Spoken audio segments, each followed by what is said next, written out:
Where does the food on your table come from? How far did it have to travel before it landed on your plate?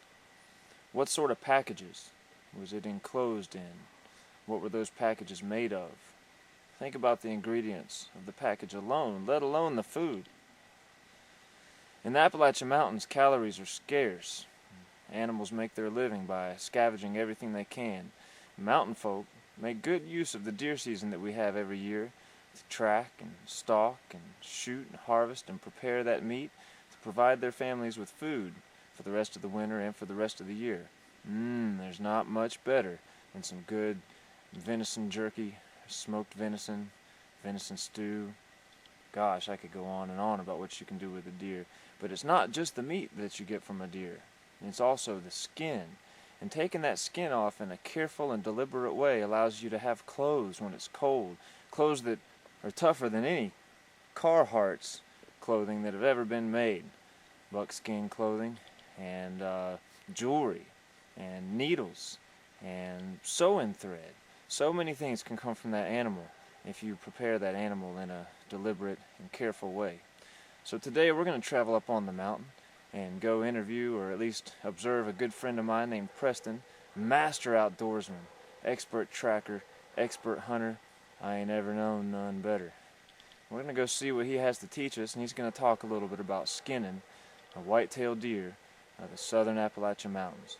Join me, Spencer Two Dogs, as we travel up on the hill and see what we can learn from these folks. And we're going to go real quiet because it's still deer season.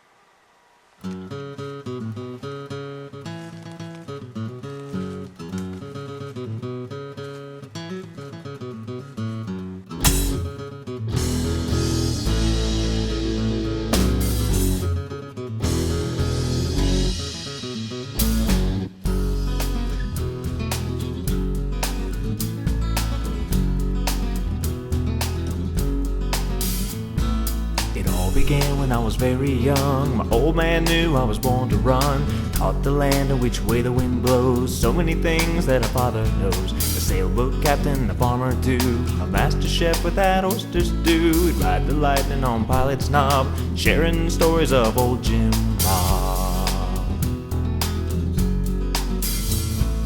Now as a man, About that time I found look, there's the principal standing in the back, and he was just a hard guy to read. And he had this sort of a stern look on his face and sort of serious. I was like worried about it. And then come evaluation time, we got in there and he's like, yeah, you're a great teacher, blah, blah, and all this stuff. He said, but I wanted to bring up that deer that you had hanging out. I was like, oh boy, here it is. I'm going to get written up. It's going to be bad. And he said, that's one of the neatest things I've ever seen a teacher do. And I was like, really? He's like, yeah. And I said, whew. But I took that deer meat and I deboned it all during class and carried it down to the home ec room, got the janitor to give me some garbage bags, took it to the home ec room and put it in the refrigerator, and away we went. Yeah, if you just hold that leg. So one thing that I like to do when we're skinning a deer is I want to pretend like I'm getting ready to take a coat off. A lot of deer hunters do this all different. They hang it up by the rear legs and skin it what I think of as upside down. A lot of you might be looking at it, why is he skinning this deer this way? And so it's a little bit of a different kind of an idea about skinning. It's really based more on a Native American way of skinning. We skinned a fallow deer up here one time, which is like the king's deer. And I skinned it like this, and it was harder than blue blazes to skin.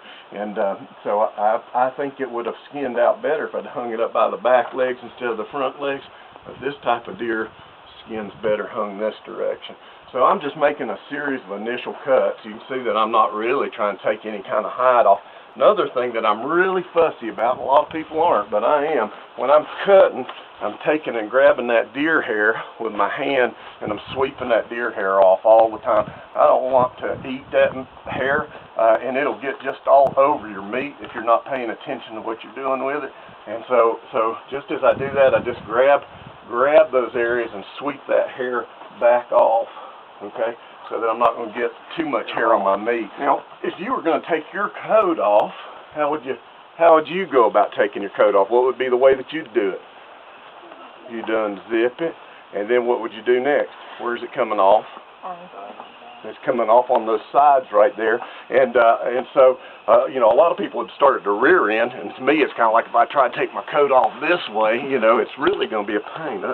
And so I've got a specific direction that I'm going when I'm doing this, and everything, but I've got to still get it loosened up. Another thing is that I want to make use of a lot of this deer. I can just tell you that the vast majority of deer hunters out here wouldn't skin past right there. They stop, and the vast majority of them throw away that whole neck.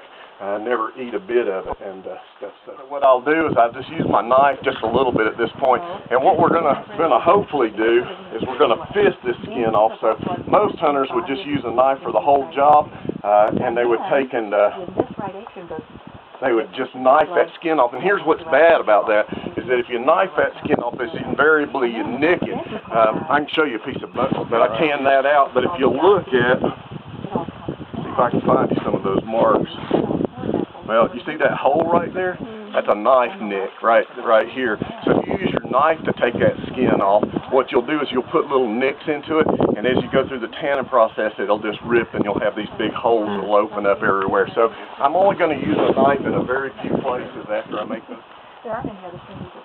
Sometimes, at this point, I'll get hold of a big set of pliers, so I can kind of grab hold of this and start pulling. But now I've got that off of that elbow, and I can start peeling this right off. But now I got to go in a different direction, and so I'm going to take my fist, and these big deer are mean to do. I'm going to take my fist in here and push that stuff up and out, and I'm not being wimpy about it either. And if you really are lazy, what you can do is you can tie that leg onto a tractor and pull that booger right off up here. All right, now hold on. I'm gonna start pulling this way. So now I've got it off of one shoulder. I'm an old man, y'all. Let me pull you around. You see why it's called fisting? And if this was a little deer, I'd just take that right beating off. the fire out of that thing, man. Guys, every time.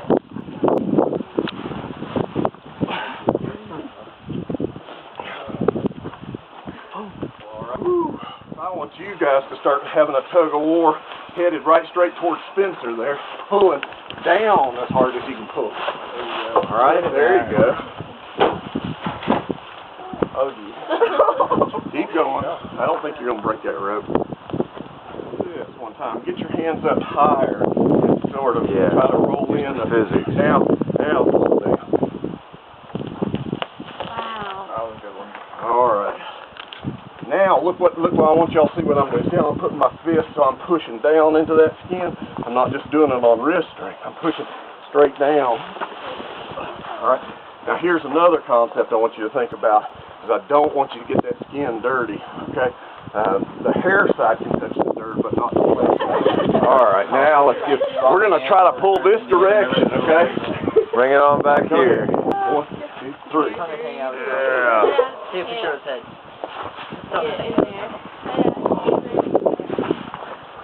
Pull harder. Tear that down there.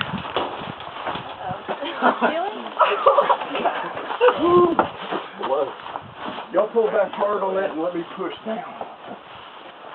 One thing I just want to stop and just say while I'm blowing a little bit, look how nice and smooth and encased that meat is. You don't see a hunter take one off with a knife that looks like that. I can see every single muscle group when I go to take this deer apart and get ready to put it in the freezer.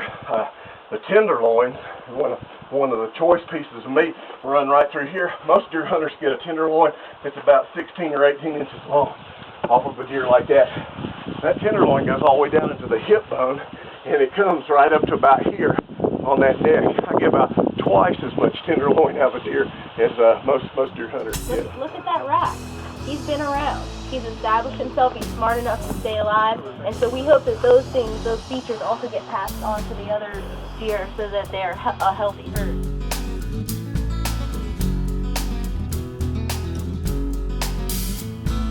It all all began when I was very young. My old man knew I was born to run. Taught the land and which way the wind blows. So many things that a father knows. A sailboat captain, a farmer too, a master chef with that oysters.